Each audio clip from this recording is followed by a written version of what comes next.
सांगली जलशुद्धीकरण केंद्रातील सुरू असलेल्या बांधकामाच्या ठिकाणी तब्बल 50 ते 60 लाख रुपये किमतीचे जुने सरकारी साहित्य बुजवले जात असल्याचा आरोप रिपब्लिकन पार्टी ऑफ इंडिया आठवलेचे सांगली जिल्हा उपाध्यक्ष बापूसाहेब सोनावणे आणि अखिल भारतीय भ्रष्टाचार संघटनेचे आज जिल्हाध्यक्ष विजय पवार यांनी केलं आहे। याबाबत त्यांनी सांगली मिरज कुपवाड महानगरपालिकेच्या आयुक्ताकडे निवेदन देत तातडीचे बांधकाम थांबवून चौकशी करण्याची मागणी केली आहे। सांगली जलशुद्धीकरण केंद्रातील एका इमारतीच्या दुसऱ्या मजल्यावर 3 खोल्यांचे बांधकाम सुरू आहे।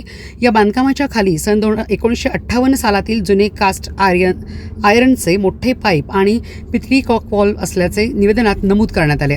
हे मौल्यवान साहित्य बाहेर न काढता त्यावर माती टाकून बुजवले जात असल्याचा आरोप करण्यात आला आहे। बाजारभावानुसार या साहित्याचे वजन सुमारे 20 टन असून त्याची किंमत अंदाजे 50 ते 60 लाख रुपये असल्याचे सोनावणे यांनी निवेदनात म्हटले।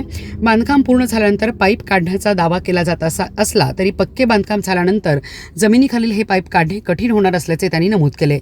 या प्रकारामुळे मौल्यवान सरकारी साहित्याचे नुकसान होण्यासोबतच त्याचा गैरवापर किंवा अपहार होण्याची शक्यता असल्याचा संशयही निवेदनातून व्यक्त करण्यात आला आहे। सोनावणे यांनी आयुक्ताकडे 2 प्रमुख मागण्या केल्यात।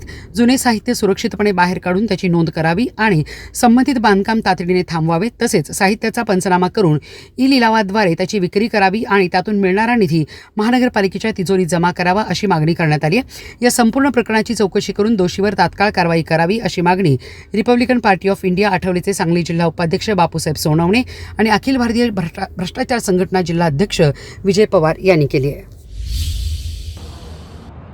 नमस्कार, मी बापूसाहेब सोनवणे, आरपीआय जिल्हा उपाध्यक्ष सांगली।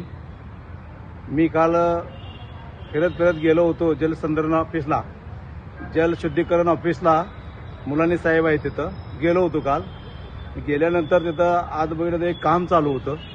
काम कसलं आहे म्हणून बघायला गेलो तर आतमध्ये वरते पायपा मोजवायचं काम चालू होतं। जुन्या पायपा जवळजवळ 1958 साली त्या पायपा घातलेल्या होत्या, परंतु ते पायपा महापालिकेच्या लोकांनी न काढता जे जमिनीमध्ये मोजवायचा विषय धरला होता त्याच्यावरती जवळजवळ 16-17 ब्रास भर त्याच्यावरती टाकले आत्ता, आणि अजून भरायला चालूच आहे। म्हणजे भर संपली म्हणून त्यांनी थांबवलं। मी म्हणलं थांबवा काम, हे माल वेस्ट जातोय आणि जवळजवळ 20-30 टन भंगार ही वायपट जाते। आज 30 टन भंगार म्हणजे जवळजवळ 30 रुपये किलोनं धरलं तरी 30 टन भंगारचे पैसे किती झाले? एवढे पैसे मातीत शासनाचं जातात आणि नागरिकांचं नुकसान होतंय। महापालिकेचं नुकसान म्हणजे नागरिकाचं नुकसान। हे मी म्हणलं पुढं काम चालवू नका म्हणून मी त्यांना सांगितलेलं, तरी पण त्यांचं काम चालू आहे। ते काय म्हणतात की आम्हाला ते परत आम्ही मोजवल्यानंतर करणार आहे, आज 2-3 खोल्याचं बांधकाम बांधणार आहे, मग त्या बांधकामाखाली गेल्यानंतर ते बांधकाम पाडणार आहे, मग काढणार आहे, हे असे त्यांचे उत्तरे येतात। तर त्याच्यावर कुठंतरी आळा घालावा म्हणून आज आयुक्त साहेबांना पण आम्ही निवेदन दिलेलं आहे आणि त्याचा काय पाठपुरावा करावा, त्याचे काय बाबा त्याचा ठराव पास झालेला आहे का, त्याला परवानगी दिलेली आहे का, ती काम करण्यासाठी कोणी सांगितलं, त्याचा अभियंता कोण आहे, शहर अभियंत्याला त्याची माहिती आहे का, ह्याची पण चौकशी झाली पाहिजे अशी आम्ही चौकशीची मागणी आता केलेली आहे। माझ्याबरोबर पवार साहेब म्हणून आमचे विजय पवार म्हणून आहेत, त्यांनीही त्याचा पाठपुरावा चालू केलेला आहे माझ्याबरोबर आणि तेही माझ्याबरोबर त्यांचे। मी सांगली जिल्हाध्यक्ष भ्रष्टाचार निर्मूलनाचं काम करतो।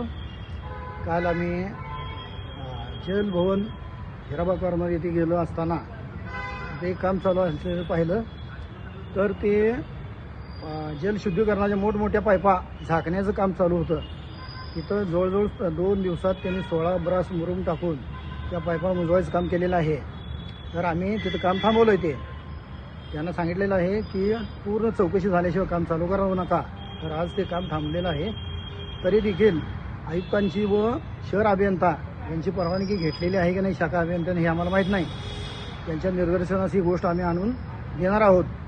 तसेच या जुन्या बाजारभावाप्रमाणे त्याची किंमत आज कमीत कमी 25 ते 30 लाख रुपये एवढी भंगारची किंमत होती त्या पायपांची। तर ह्या पायपा त्यांनी जमिनीत मुजवायचं काम चालू आहे, जनतेचा पैसा मातीत घालण्याचं काम चालू आहे। यांना आम्ही मदने साहेबांना विचारलं असताना ते काय म्हणतात की ह्या पायपा आम्ही परत भविष्यात वापरायला घेणार आहे म्हणतात।